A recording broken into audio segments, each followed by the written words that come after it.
conflict between the Americans and the Europeans, it's a conflict of big powers.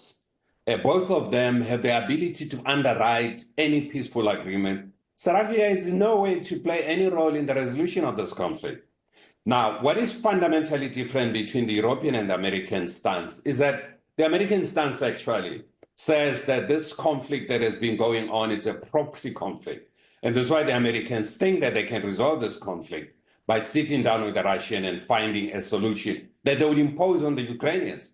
And Americans have come out quite openly to say this was a proxy war. Trump has said it quite clearly that if he was president, this war wouldn't have happened. So the Europeans are insisting this is not a proxy war.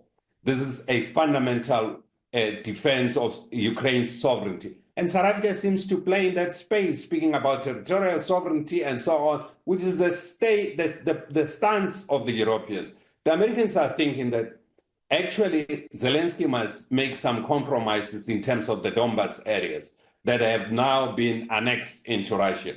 So South Africa can't be seen to be taken side. It creates a huge problem. South Africa must always retain an independent stance in terms of this conflict and be able to articulate its own views. But those views should not be perceived to be taking sides with the warring parties in terms of how the conflict must be resolved.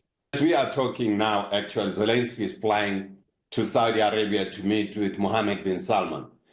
And there have been talks since the 8th between the Ukrainians and the Americans. Secretary of State, Marco Rubio, and Witkoff, and I think Mike Waltz, the National Security Advisor, are the ones who are leading these talks between the Ukrainians and the Americans on the modalities for the discussion.